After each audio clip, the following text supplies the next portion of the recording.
As soon as I arrived at Chelsea, I knew it's exactly where I wanted to be and spend my career. So for me, it was an easy decision. It became a game a little bit difficult because it's dangerous to be winning 1-0. Di liga paling brutal di dunia, pernah ada duet back yang membuat sepak bola terasa sunyi. Bukan karena tackle keras atau drama, tetapi karena keheningan yang muncul saat lawan kehabisan cara untuk menembus mereka. Itulah John Terry dan Ricardo Carvalho, dua karakter berbeda yang ketika berdiri bersama, mereka membentuk tembok yang 20 tahun berlalu masih belum mampu disentuh siapapun. Awal tahun 2000-an, Premier League adalah dunia yang liar. Shearer menabrak, Van Nistelrooy mengintai, Drogba bertarung, Henry berlari seperti bayangan, dan setiap laga terasa seperti pertempuran fisik. Namun di tengah hiruk-pikuk itu, Chelsea berdiri dengan cara yang berbeda. Saat lini tengah ditekan habis, ketika crossing datang bertubi-tubi, dan ketika tempo naik tanpa peringatan, Terry dan Carvalho bergerak seolah semua hal di sekeliling mereka berjalan lebih lambat. Terry menutup ruang dengan tubuhnya yang keras dan tanpa kompromi. Carvalho membaca permainan dengan naluri tajam, seperti seseorang yang sudah melihat ancaman sebelum bola benar-benar dilepaskan. Di titik ini Chelsea bukan hanya bertahan, mereka menciptakan rasa gentar.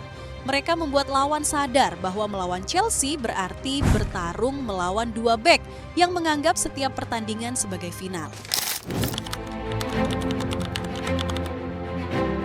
Untuk memahami bagaimana keduanya bisa saling melengkapi, kita perlu melihat tempat mereka tumbuh. John Terry lahir dari kultur London Barat, kultur sepak bola Inggris yang keras dan konfrontatif. Ia ditempa untuk menjadi pemimpin. Ia bukan bek tercepat atau paling halus, tetapi ia punya keberanian yang terasa seperti kewajiban moral. Menahan tembakan dengan dada, wajah, atau kaki yang cedera. Itu adalah bagian dari pekerjaannya. Di sisi lain, Ricardo Carvalho tumbuh dalam ketenangan sepak bola Portugal. Di Porto ia diasuh dalam budaya yang menjunjung kecerdasan membaca permainan sebagai kualitas tertinggi seorang bek. Carvalho tidak mencari kontak dan tidak menghindarinya karena takut, tetapi karena ia sudah memotong bola sebelum kontak terjadi. Gerakannya sederhana tetapi selalu tepat. Ia bukan benteng yang keras melainkan bayangan yang selalu berada di tempat yang benar. Dua dunia ini berbeda. Ketika Mourinho mempertemukan mereka, muncul kesatuan yang terasa alami. Terry memberi struktur, Carvalho memberi intuisi.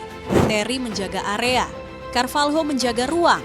Dua bahasa yang berbeda tetapi menghasilkan satu pesan yang sama, yaitu tidak ada yang lewat.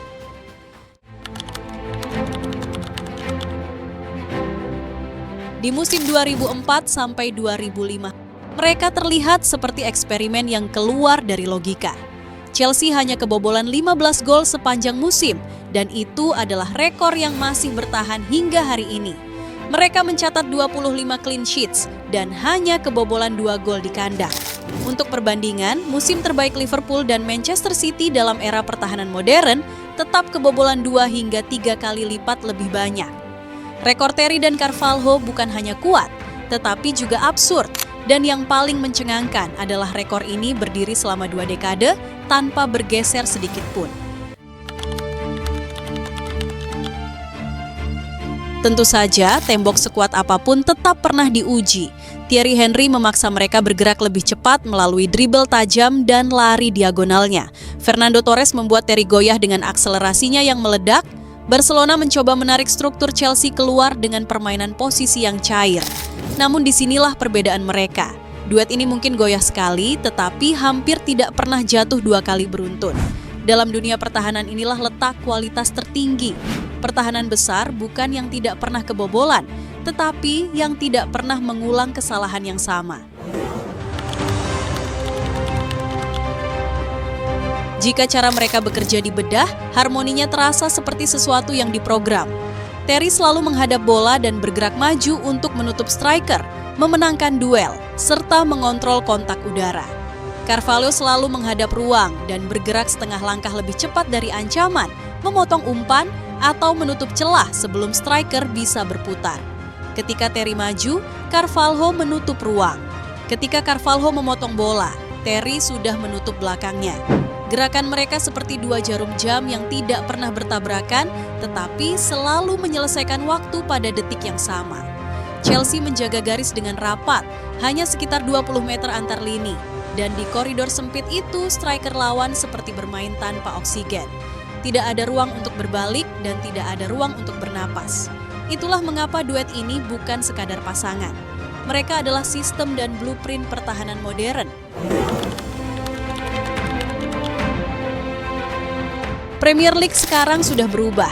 Tempo meningkat dengan gila, pressing menjadi sistem yang terukur, dan para bek dituntut menjadi playmaker sekaligus pelari cepat. Meski kualitas individu semakin tinggi, belum ada satupun duet yang mendekati level mereka. Van Dijk dan Gomez luar biasa, Vidic dan Ferdinand legendaris, Diaz dan Stones elegan dan solid. Namun tidak ada yang membuat liga terasa diam seperti Terry dan Carvalho. Mungkin chemistry seperti ini tidak bisa direncanakan, tidak bisa dibeli, dan tidak mudah diulang. Mungkin ini hanya muncul sekali dalam satu generasi. 20 tahun berlalu, Chelsea berubah, Premier League berubah, bahkan sepatu sepak bola berubah. Satu hal yang tidak berubah adalah tidak ada duet back yang menghadirkan keheningan seperti John Terry dan Ricardo Carvalho. Sampai hari ini kita masih mempertanyakan apakah di tengah sepak bola yang bergerak makin cepat dengan data, pressing dan build-up modern, masih mungkin lahir duet seperti ini. Karena pertahanan terbaik bukan soal siapa yang paling keras atau paling cepat. Pertahanan terbaik adalah soal kepercayaan dan itu tidak pernah dijual di bursa transfer.